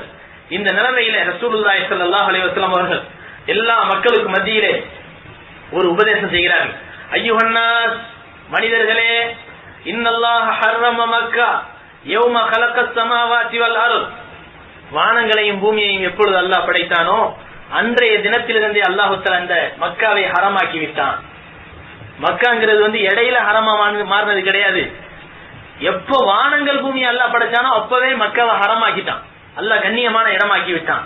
ஃபஹிய ஹராமும் பிஹுர்மத்தில்லாஹி இலா யௌமில் கியாமா, அல்லாஹ்வுடைய கண்ணியத்தின் மீது ஆணையாக சொல்கிறேன், இது கியாமத் நாள் வரை ஹராமாகவே இருக்கும், கியாமத் நாள் வரை கண்ணியமானதாகவே இருக்கும். ஃபலா யஹில்லு லிம்ராயின் யுமினு பில்லாஹி வல் யௌமில் ஆகிர் அன் யஸ்பிக ஃபீஹா தமன், அல்லாஹ்வையும் மறுமை நாளையும் ஈமான் கொண்ட எந்த ஒரு மனிதருக்கும் இந்த புனித பூமிக்குள்ளே ரத்தத்தை ஓட்டுவது ஆகாது என்று சொல்லி காட்டிவிட்டு சொன்னார்கள். அவு யஅலுத பிஹா ஷஜரத்தன், எந்த மரத்தையும் இங்கே வெட்டக்கூடாது. ஃபைன் அஹதுன் தரக்கஸ லிகிதாலி ரசூலில்லாஹி ஸல்லல்லாஹு அலைஹி வஸல்லம், யாராவது உங்களிடத்தில் ஃபத்ஹே மக்காவினுடைய நேரத்தில் மட்டும் சண்டை போட்டாங்களே அது ஹரமுக்குள்ளதான் நடந்துச்சுன்னு சொல்லிட்டு அதன் மூலமாக சலுகை பெறுவதற்கு நினைப்பார்களே ஆனால், என்னுடைய செயலை ஆதாரம் காட்டி சலுகை பெறுவதற்கு நினைப்பார்களே ஆனால், ஃபகூலு, அவர்களிடத்திலே சொல்லுங்கள், இன்னல்லாஹ அஸ்ஸன லி ரசூலிஹி, அல்லாஹ் தஆலா அந்த நேரத்தில் அந்த ரசூலுக்கு அனுமதி கொடுத்தான், வலம் யஅதன் லக்கும், உங்களுக்கு அனுமதி கிடையாது, அல்லாஹ்வுடைய ரசூலுக்கு கொடுத்த அனுமதி அது, உங்களுக்கெல்லாம் அது அனுமதி கிடையாது. நம்ம ரசூல் நமக்கு நம்மள மாதிரி ரசூல் கிடையாது, நம்ம நினைக்க கூடாது அல்லாஹ்வுடைய தூதர் நம்மள மாதிரி மனிதர் தான் அப்படி நினைக்க கூடாது. நமக்கு ஆகாத எத்தனையோ விஷயங்களை ரசூலுக்கு அல்லாஹ் ஆகமாக்கி இருந்தான், ரசூலுக்கு அல்லாஹ் ஆகமாக்கி இருந்தான். நபி ஸல்லல்லாஹு அலைஹி, அதை சூரத்துல் அஹ்ஸாப்ல ஓதி பார்த்தா தெரியும், பல விஷயங்கள் அல்லாஹ் தஆலா நமக்கு ஆகாத பல விஷயங்களை நபிக்கு ஆகமாக்கி தந்திருந்தான். எந்த ஒரு பெண்ணை நினைச்சாலும் நபி ஸல்லல்லாஹு அலைஹி வஸல்லம் அவர்கள் மஹர் கொடுக்காம திருமணம் முடிக்கலாம், யார நினைக்கிறாங்களோ அவங்க திருமணம் முடிக்கலாம், கட்டுப்பாடு கிடையாது, இத்தனை திருமணம் தான் பண்ணணும் அப்படிங்கிற கட்டுப்பாடு கிடையாது. நமக்கு மகர் கொடுக்கணும் கட்டுப்பாடு இருக்குது, நம்ம தலா கூட்டமாக்கி இன்னொருத்தர் கல்யாணம் பண்ணிட்டு போயிடலாம். நபி ஸல்லல்லாஹு அலைஹி வஸல்லம் ஒரு கல்யாணம் பண்ணி ஒரு நாள் வாழ்ந்துட்டு அதுக்கப்புறம் தலா கூட்டாலும் யாருமே கல்யாணம் பண்ணக்கூடாது, ஹராம். இப்படி எல்லாம் பல மாதிரியான விஷயங்களை நபி ஸல்லல்லாஹு அலைஹி வஸல்லம் அவர்களுக்கு மட்டும் சலுகையாக அல்லாஹ் தந்திருந்தான். அதே மாதிரிதான் ரசூலுல்லாஹ் சொல்றாங்க, மக்காவினுடைய ஃபத்ஹே மக்காவினுடைய சமயத்துல மக்காவுக்குள்ள வச்சு சண்டை போட்டாங்களேன்னு ஆதாரம் காட்டி யாராவது தானும் சண்டை போடுறதுக்கு ஆதாரமாக காட்டுவார்களே ஆனால் அவர்களிடத்திலே சொல்லுங்கள், இன்னல்லாஹ அஸ்ஸன லி ரசூலிஹி, தன்னுடைய ரசூலுக்கு அல்லாஹ் தஆலா அந்த நேரத்தில் அனுமதி கொடுத்தான், வலம் யஅதன் லக்கும், உங்களுக்கு அந்த அனுமதி கிடையாது. வ இன்னமா ஹல்லத் லி சாஅத்தம் மின் நஹார், எனக்கு அந்த நேரத்தில் ஹரம்ல வச்சு சண்டை போடுறதுக்கு அல்லாஹ் தஆலா பகல்ல கொஞ்ச நேரம் தான் எனக்கு அனுமதி கொடுத்தான். வகத் ஆதத் ஹுர்மத்துஹா அல் யௌம், பழைய ஹராம் ஹுர்மத் என்ற கண்ணியம் இருக்கிறது அது திரும்ப மீண்டு விட்டது. அந்த ஃபத்ஹே மக்காவினுடைய அந்த பகல் நேரத்துல மட்டும் அல்லாஹ் அனுமதி கொடுத்தான், திரும்ப மீண்டுருச்சு. அந்த இனிமேல் அந்த அனுமதி கிடையவே கிடையாது யாருக்கும். கஹுர்மத்திஹா பில் அம்ஸ், நேற்று எப்படி அந்த ஹுர்மத்தா இருந்துச்சோ அதே மாதிரி திரும்ப ஹுர்மத்தா மாறிடுச்சு. ஃபல்யுபல்லிகி ஷாஹிதுல் காயிப், இந்த செய்தியை இங்க யாரெல்லாம் கூடி இருக்கிறீங்களோ எல்லாரும் இங்க வராத மக்களுக்கு எடுத்து வச்சிருங்க இந்த செய்தி எல்லாம் என்று சொல்லிவிட்டு நபி ஸல்லல்லாஹு அலைஹி வஸல்லம் பாருங்க, நபி நினைச்சா ஒரு விஷயத்தை ஹலால் ஆக்கலாம், நபி நினைச்சா ஒரு விஷயத்தை ஹராம் ஆக்கலாம். இது நபிக்கு அல்லாஹ் தஆலா கொடுத்திருந்த சலுகை. பாருங்க இந்த விஷயத்தை பார்க்கும்போது நபி ஸல்லல்லாஹு அலைஹி வஸல்லம் சொன்னார்கள், லா யஹ்லுத ஷௌகஹு, இதுல முள் மரங்களை யாரும் வெட்ட வேண்டாம், பிடுங்க வேண்டாம். வலா யுனஃபிர ஸைதஹு, யாரும் இங்கே இருக்கக்கூடிய பறவைகளையோ மிருகங்களையோ வேட்டையாட வேண்டாம். வலா தல்தகித சாகிதஹு இல்லா மன் அரஃபஹா, இங்கே கீழே விழுந்து கிடக்கக்கூடிய எந்த பொருளையும் யாரும் எடுக்க வேண்டாம், அதை யாராவது பொருளுக்குரியவர் என்பதாக தெரிந்து அதை எடுத்துக் கொடுப்பதாக இருந்தாலே தவிர. வலா யக்தலி ஹலாஹு, அங்கே இருக்கக்கூடிய எந்த ஒரு செடிகளையும் பறிக்க வேண்டாம் என்று நபி ஸல்லல்லாஹு அலைஹி வஸல்லம் சொன்னபோது அப்பாஸ் ரலியல்லாஹு அன்ஹு கேட்டார்கள், இப்ப இது எல்லாமே அல்லாஹ் சொன்னது தானே, இது எல்லாமே ஹராம், இது செய்யக்கூடாது நபி ஸல்லல்லாஹு அலைஹி வஸல்லம் சொல்லிட்டாங்க. ஆனா நபி நினைச்சா உன்னை ஹலால் ஆக்கலாம் பாருங்க. அப்ப நபி ஸல்லல்லாஹு அலைஹி வஸல்லம் அவங்கள்ட்ட அப்பாஸ் ரலியல்லாஹு அன்ஹு சொன்னார்கள், யா ரசூலல்லாஹ் இல்லல் இஸ்கர், இஸ்கர் என்ற செடியை தவிர, அந்த இஸ்கர் என்ற செடி இருக்குது, இதை நாங்க எங்களுடைய வீட்டுகளினுடைய முகடுகள்ல நாங்க என்ன செய்வோம், கூரையா போடுவோம். அதுல நாங்க வேற எதுவும் தண்ணி உள்ள புகாம இருக்கிறதுக்காக வேண்டி நாங்க அதை பாதுகாப்பா வைப்போம். இதை நாங்க பயன்படுத்துற ஒரு தேவைகள் நிறைய இருக்குது. அதனால இந்த இஸ்கர் என்ற செடிக்கு மட்டும் விலக்கு கொடுங்க, அதை மட்டும் பறிக்கலாம்னு சொல்லுங்க சொன்ன உடனே நபி ஸல்லல்லாஹு அலைஹி வஸல்லம் சொன்னாங்க, சிந்திக்கவே இல்ல, இல்ல இல்ல அல்லாஹ் சொல்லிட்டான், ஜிப்ரீல் அலைஹிஸ்ஸலாம் வரட்டும், அது வரைக்கும் நான் எதிர்பார்த்திருக்கிறேன்னு சொல்லலாம் இல்ல, அல்லாஹ் பொதுவான அனுமதி கொடுத்திருக்கிறான். நபி ஸல்லல்லாஹு அலைஹி வஸல்லம் அப்பவே சொன்னாங்க, அப்பாஸ் கேட்ட உடனே சொன்னாங்க, இல்லல் இஸ்கர், இஸ்கர் என்ற செடியை தவிர, இல்லல் இஸ்கர் என்ற செடியை மட்டும் நீங்க பறிச்சுக்கலாம் அப்படிங்கிறாங்க. அப்ப நபி ஸல்லல்லாஹு அலைஹி வஸல்லம் நினைச்சா எதையும் ஹலால் ஆக்கலாம். வமா ஆதாக்குமுர் ரசூலு ஃபகுது வமா நஹாக்கும் அன்ஹு ஃபன்தஹு, நபி எதையெல்லாம் கொண்டு வந்தாங்களோ அதையெல்லாம் பற்றி பிடித்துக் கொள்ளுங்கள், எதையெல்லாம் விட்டு விட்டார்களோ தடை செய்தார்களோ அதையெல்லாம் தடுத்துக் கொள்ளுங்கள். நபி ஸல்லல்லாஹு அலைஹி வஸல்லம் எதை தடுத்தாங்களோ அதை தடுத்துக்கிறங்க. அப்ப நபி ஸல்லல்லாஹு அலைஹி வஸல்லம் அவர்கள் எதை ஹலால் ஆக்குறாங்களோ அதை ஹராம் ஆக்குற உரிமை நமக்கு கிடையாது, எதை ஹராம் ஆக்குறாங்களோ அதை ஹலால் ஆக்குற உரிமை நமக்கு கிடையாது. நபி விரும்பினால் அதை ஹலால் ஆக்குவார்கள், ஹராம் ஆக்குவார்கள். அல்லாஹ்வுடைய உத்தரவு இருக்கு, அதுக்கு பொதுவான அனுமதி இருக்கு. இதுக்கு அல்லாஹ்வுடைய அனுமதி தான். அல்லாஹ்வுடைய அனுமதி இல்லாம இந்த விஷயத்தை செய்ய முடியாது. அல்லாஹ்வுடைய தூதருக்கு அல்லாஹ் அவ்வளவு பெரிய சலுகையை வழங்கியிருந்தான். இப்ப அதுக்கு பின்னால் நபி ஸல்லல்லாஹு அலைஹி வஸல்லம் அவர்கள் என்ன செய்யறாங்க, அதுக்கு பின்னால மக்கா நகரத்தை செப்பனிடுறதுக்காக வேண்டி அந்த சிலைகளை உடைக்கிறது, எங்கெங்க எல்லாம் கோயில் கட்டப்பட்டிருந்துச்சோ அதையெல்லாம் இடிக்கிறது, எங்கெங்க எல்லாம் இந்த இது அநியாயங்கள் நடந்துச்சோ அதையெல்லாம் தடுக்கிறது, இப்படி மக்காவினுடைய புனர் நிர்மாண விஷயத்துல கவனத்தை செலுத்துறாங்க. இந்த நேரத்துல அன்சாரிகளுக்கு ஒரு பயம் வந்துருச்சு. அன்சாரி இங்க நம்ம யோசனை பண்ணி பார்க்கணும். ஹிஜ்ரத்துக்கு முன்பாக அன்சாரிகளில் ஒரு கூட்டம், இந்த சரித்திரத்திலே வருது, அன்சாரிகளில் ஒரு கூட்டம் நபி ஸல்லல்லாஹு அலைஹி வஸல்லம் அவங்கள்ட்ட ஒப்பந்தம் பண்றாங்க, யா ரசூலல்லாஹ் நீங்க மதீனாவுக்கு வந்துருங்க, உங்களுக்கு எல்லா விதமான பாதுகாப்பையும் நாங்க கொடுக்கிறோம், ஆனால் உங்களுக்கு அல்லாஹ் எல்லா விதமான வெற்றிகளையும் கொடுத்து மக்கா நகரத்தையும் உங்க கையில கொடுத்துட்டா மக்காவுக்கு நீங்க திரும்பி வந்துடக்கூடாது. இதுக்கு நீங்க இது உத்தரவு கொடுக்குறீங்களா, இதுக்கு நீங்க வாக்குறுதி கொடுக்குறீங்களா, நாங்க உங்க பாதுகாப்பா ஏத்துக்கிறோம் அப்படிங்கிறாங்க. நபி ஸல்லல்லாஹு அலைஹி வஸல்லம் அதுக்கு அனுமதி கொடுத்தாங்க, அதே மாதிரி வாக்குறுதி கொடுத்தாங்க. இந்த நேரத்துல அன்சாரி சஹாபாக்களுடைய உள்ளத்துல பயம் வந்துருச்சு. என்ன பயம் தெரியுமா, மக்காவே அவருடைய கையில கிடைச்சிச்சு, எல்லாம் ஒண்ணுக்குள்ள ஒண்ணு சேர்ந்துட்டாங்க, எல்லாம் அண்ணன் தம்பின்னு ஒன்னா சேர்ந்துட்டாங்க, ரத்தத்தோட ரத்தம் ஒன்னா கலந்துட்டாங்க. காரணம் என்ன, நபியினுடைய அணுகுமுறைகள் அப்படித்தானே இருக்குது. இக்ரிமாவை மன்னிக்கிறாங்க, சஃப்வானை மன்னிக்கிறாங்க, என்னங்க இது, ஹிந்தாவை போய் மன்னிக்கிறாங்க, இதெல்லாம் நடக்கிற காரியமா? எவ்வளவு பெரிய கொடுமை நடந்த விஷயம், கொடுமைகளை செய்தவர்கள் இவர்கள்லாம்.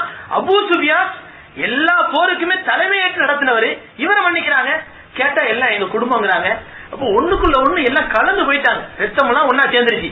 இன்னமே நம்மள திரும்பி பார்க்க மாட்டாங்க இந்த நபி, நம்ம ஊருக்கு வர மாட்டாங்களோ, பயம் வந்துருச்சு அவங்களுக்கு. அப்ப அதனால அவங்களுடைய உள்ளத்துல ஒரு பகை உணர்வு வரல. நம்ம ரஹ்மத்தான நபி நம்ம பூமியில இருந்தா நம்ம பூமி சொர்க்கம், ஆனா அந்த நபி நம்ம பூமியை விட்டு வந்து மக்காவுக்கு வந்துருவாங்களோ அப்படின்னு பயம் வந்துருச்சு. பயம் வரும்போது நபி ஸல்லல்லாஹு அலைஹி வஸல்லம் போய் அந்த சூழ்நிலை என்ன செய்யறாங்க, சஃபா மலையின் மீது உயரத்துல நின்றுகிட்டு காபாவை பார்த்துக்கிட்டு கையை உயர்த்தி துஆ செஞ்சுட்டு இருக்காங்க. அப்போ அன்சாரி சஹாபாக்கள் என்ன செய்யறாங்க, தங்களுக்குள்ள பேசிக்கிறாங்க. தங்களுக்குள்ள நபி ஸல்லல்லாஹு அலைஹி வஸல்லம் போற போக்க பார்த்தா ஒருத்தர் குசலம் விசாரிச்சுக்கிட்டு ஒருத்தருக்கு ஒருத்தர் கட்டி அணைச்சிக்கிறத பார்த்தா மக்காவில இருந்து மதீனாவுக்கு வர்ற மாதிரி தெரியல, எப்ப பயணப்படுறாங்களோ தெரியல, மதீனாவை ஒதுக்கிடுவாங்களோ தெரியல, மதீனாவை ஒதுக்கிடுவாங்களோ தெரியுது அப்படிங்கிற மாதிரி பேசிக்கிறாங்க. இது எப்ப நடக்குது, சஃபா மலையில நின்று நபி ஸல்லல்லாஹு அலைஹி வஸல்லம் துஆ செய்யும் போது நடக்குது. நபி ஸல்லல்லாஹு அலைஹி வஸல்லம் துஆவை விட்டு கேட்டாங்க, மாதா குல்தும், என்ன சொன்னீங்க, என்ன பேசிக்கிட்டீங்க இப்போ அப்படி கேட்டாங்க. அவங்க எல்லாரும் என்ன செய்யறாங்க, லா ஷை யா ரசூலுல்லாஹ், ஒண்ணுமில்ல யா ரசூலுல்லாஹ், ஒண்ணுமில்ல அப்படிங்கிறாங்க.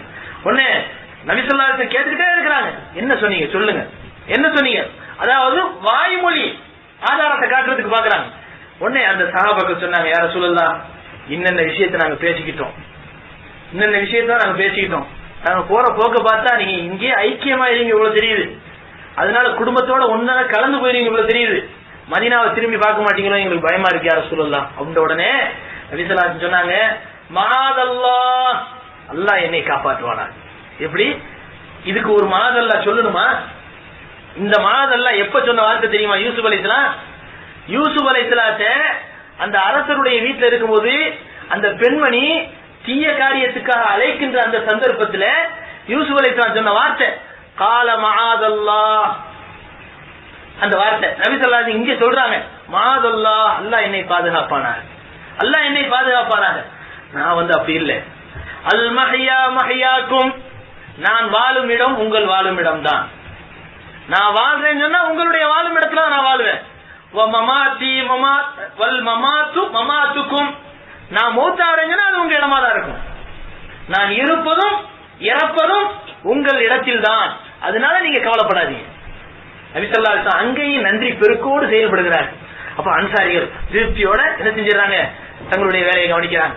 அதுக்கு பின்னால் நபி ஸல்லல்லாஹு அலைஹி வஸல்லம் சஃபா மலை மேல உச்சியில உட்கார்ந்துக்கிட்டு உமர் ரலியல்லாஹு அன்ஹு கீழே உட்கார வச்சு எல்லா சஹாபாக்களையும், அது சஹாபாக்கள் இல்ல, அந்த மக்காவுல யாரெல்லாம் புதுசா இஸ்லாத்துக்கு வர்றாங்களோ எல்லாத்தையும் உறுதி பிரமாணம் எடுக்கிறாங்க. நாங்க இன்னுமே என்ன செய்ய மாட்டோம், இணை வைக்க மாட்டோம், விபச்சாரம் பண்ண மாட்டோம், கொலை செய்ய மாட்டோம், எது எது எல்லாம் கடமையோ அந்த கடமைகளை சொல்லி, எது எது கூடாதோ அதையெல்லாம் ஹராம்னு ஏத்துக்கிறேன் அப்படின்னு சொல்லி உறுதி பிரமாணம் எடுக்கிறாங்க. அந்த உறுதி பிரமாணத்துல நபி ஸல்லல்லாஹு அலைஹி வஸல்லம் என்ன செய்றாங்க, எல்லா சஹாபாக்கள்டையும் உறுதி பிரமாணம் எடுக்கிறாங்க.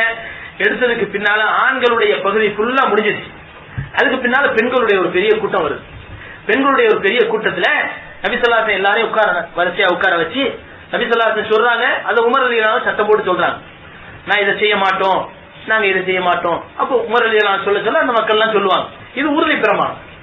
இந்த நிலைமையில ரசூலுல்லாஹி ஸல்லல்லாஹு அலைஹி வஸல்லம் அவர்கள் சொன்னார்கள், உபாயியுக்குன்னா அலா அல்லா துஷ்ரிக்ன பில்லாஹி ஷைஆ, நான் உங்களுக்கு உறுதி பிரமாணம் எடுக்கிறேன், உங்களிடத்திலே உறுதி வாக்கு மூலம் வாங்குகிறேன், நீங்கள் அல்லாஹ்வுக்கு எதையும் இணை வைக்க கூடாது.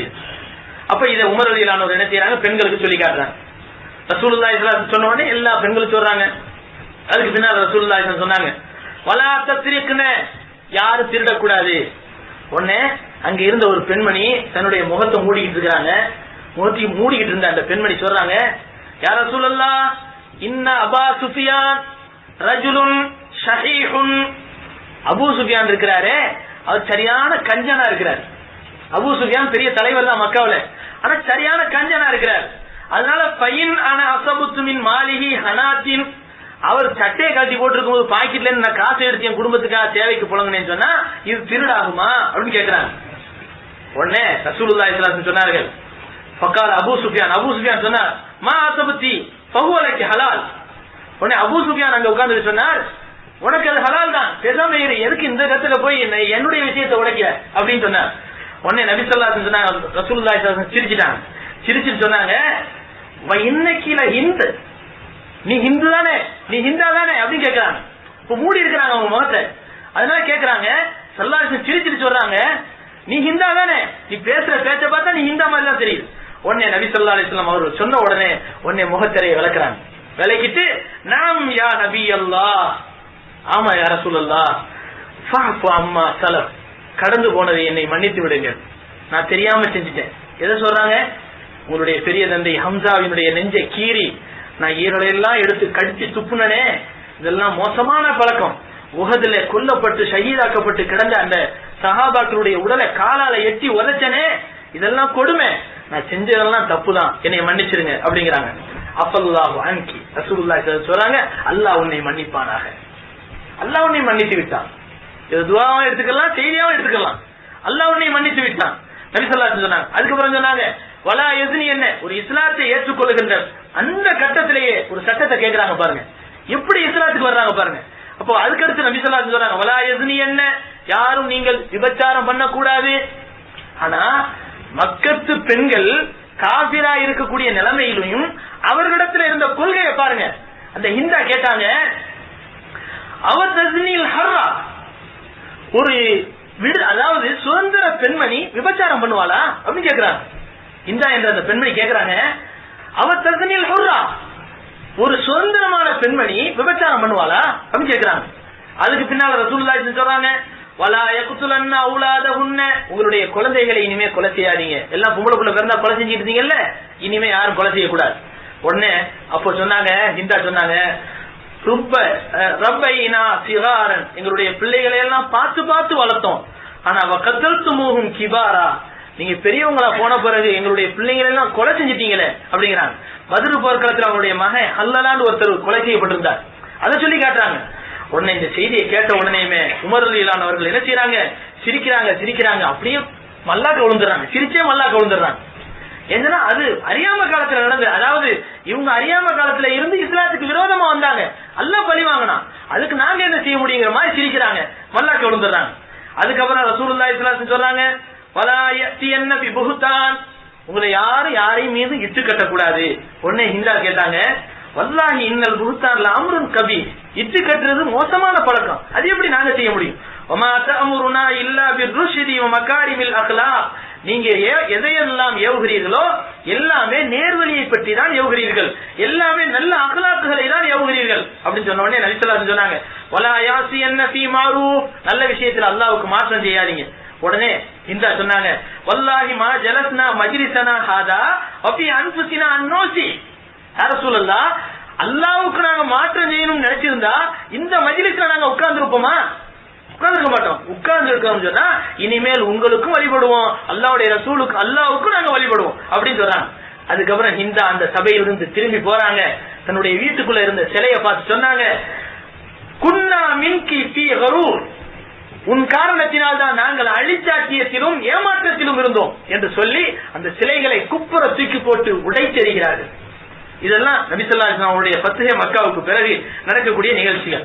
அதுக்கு பின்னால நபி ஸல்லல்லாஹு அலைஹி வஸல்லம் அவர்கள் என்ன செய்யறாங்க, அதுக்கு பின்னால நடைபெற்ற நிகழ்ச்சிகள் என்னன்னு சொன்னா, சுற்று வட்டாரத்துல இருந்த சிலைகள், முக்கியமான சிலைகள் இருக்கும்ல, குலதெய்வங்கள் வச்சு வணங்கிட்டு இருப்பாங்க, பெரிய பெரிய சிலைகள். அதாவது அங்கங்க சில்லறையா சின்ன சின்ன சிலைகள் இருக்கும், சின்ன சின்ன கோயில்கள் தான் இருக்கும். எல்லாத்துக்கும் ஹெட் ஆபீஸ் ஒன்று இருக்கும்ல, பெரிய பெரிய இது, அந்த சிலைகளை எல்லாம் உடைக்கிறதுக்கு வந்து ஏற்பாடு பண்றாங்க ரசூலுல்லாஹி ஸல்லல்லாஹு அலைஹி வஸல்லம் அவர்கள். அப்படி உடைக்கிறதுக்காக ஏற்பாடு செய்யற முதல் கட்டமாக இதெல்லாம், அதாவது நபி ஸல்லல்லாஹு அலைஹி வஸல்லம் மக்காவுல நுழைஞ்சு 19வது நாள் நடந்துட்டு இருக்குது. இப்ப நிலைமையில நக்லா என்ற இடத்துல உஸ்ஸா என்ற பெரிய சிலை, அதுக்கு ஒரு பெரிய கோயில், காலித் இப்னு வலீத் ரலியல்லாஹு அன்ஹு அவர்களை போய் அனுப்புனாங்க. அனுப்பி என்ன செஞ்சாங்க, காலிதே போய் உடைச்சி எரிஞ்சிட்டு வா. காலித் ரலியல்லாஹு அன்ஹு அவர்கள் என்ன செய்யறாங்க, சில சஹாபாக்களை எல்லாம் கூட்டிட்டு போறாங்க, போய் அந்த கோயிலை இடிச்சு தரமட்டமாக்குறாங்க, ஆக்கிட்டு வர்றாங்க. நபி ஸல்லல்லாஹு அலைஹி வஸல்லம் கேக்குறாங்க, அங்க ஏதாவது பாத்தியா? எதுவுமே பாக்கல யார சொல்லலாம், நீ சரியா உடைக்கல, போய் உடைச்சிட்டு அப்படிங்கிறாங்க. திருப்பி போறாங்க, அந்த சிலைக்கு பக்கத்துல ஒரு கருப்பு உருவம் தலையை விரிச்சு போட்டு நிக்குது. உடனே காலித் இப்னு வலீத் ரலியல்லாஹு அன்ஹு அவர்கள் எதிர்க்கிறதுக்கு தயாரா நிக்குது. உடனே காலித் ரலியல்லாஹு அன்ஹு அவர்கள் தன்னுடைய வீர மிகுந்த வாளினால அந்த கருப்பு உருவத்தினுடைய உச்சந்தலையில அப்படியே நேரா போடுறாங்க, அப்படியே நேரா பிளந்துருது. நபி ஸல்லல்லாஹு அலைஹி வஸல்லம் அவங்கள்ட்ட வர்றாங்க, என்ன பார்த்த அப்படின்னு கேக்குறாங்க.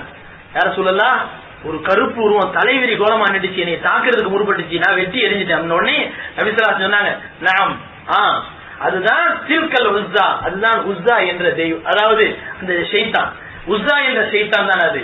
வகத் அயஸத் அன் தஅபுத ஃபீ பிலாதிக்கும் அபதா, அது நிராசையாகிவிட்டது, இனிமேல் இந்த பூமியில் அது வணங்கப்பட மாட்டோம் என்பதால் நிராசையாகிவிட்டது என்பதாக ரசூலுல்லாஹி ஸல்லல்லாஹு அலைஹி வஸல்லம் சொல்லி காட்டுகிறார்கள். இப்படிப்பட்ட பல நிகழ்ச்சிகள், இந்த கோயில்களை இடிக்கும் போது நடைபெற்ற நிகழ்ச்சிகள் இன்ஷா அல்லாஹ் வரக்கூடிய வாரம் சொல்லப்படும். அதன் பிறகு நடைபெறக்கூடிய ஹுனைன் யுத்தம், இது முக்கியமான யுத்தம். மக்கா நகரத்தில் இருக்கும் போதே சில பேர் என்ன செய்யறாங்க, படை திரட்டி வர்றாங்க நபி ஸல்லல்லாஹு அலைஹி வஸல்லம் அவங்களை எதிர்க்கிறதுக்காக வேண்டி. அது எப்படி அற்புதமான முறையில வெற்றி கொள்ளப்பட்டுச்சு, ஆரம்பத்தில் எப்படி தோல்வி நடந்துச்சு, இதுக்கெல்லாம் காரணம் என்ன என்ற விஷயங்களை இன்ஷா அல்லாஹ் வரக்கூடிய வாரம் சொல்லப்படும். அல்லாஹ் ஜல்லஷானஹு தஆலா எதை சொன்னோமோ எதை கேட்டோமோ அதன்படி அமல் செய்யக்கூடிய தௌஃபீக்கை அல்லாஹ் நம் அனைவருக்கும் தந்தருள் புரிவானாக. வாஹிரு தஅவானா அல்ஹம்துலில்லாஹி ரப்பில் ஆலமீன். அல்ஹம்துலில்லாஹி ரப்பில் ஆலமீன். அல்லாஹும்ம ஸல்லி அலா சய்யிதினா முஹம்மதின் வ அலா ஆலி சய்யிதினா முஹம்மதின் வ பாரிக் வ ஸல்லிம் அலைஹி. اللهم أرنا الحق حقا وارزقنا اتباعه وأرنا الباطل باطلا وارزقنا اجتنابه. سبحان الله بحمده سبحانك اللهم وبحمدك ونشهد أن لا إله إلا أنت ونستغفرك ونتوب إليك. ربنا آتنا في الدنيا حسنة وفي الآخرة حسنة وقنا عذاب النار. صل وسلم على رسولك سيدنا محمد وعلى آله وأصحابه أجمعين برحمتك يا أرحم الراحمين والحمد لله رب العالمين. صلى الله على محمد صلى الله عليه وسلم. صلى الله على محمد صلى الله عليه وسلم. صلى الله على محمد يا رب صل عليه وسلم. السلام عليكم.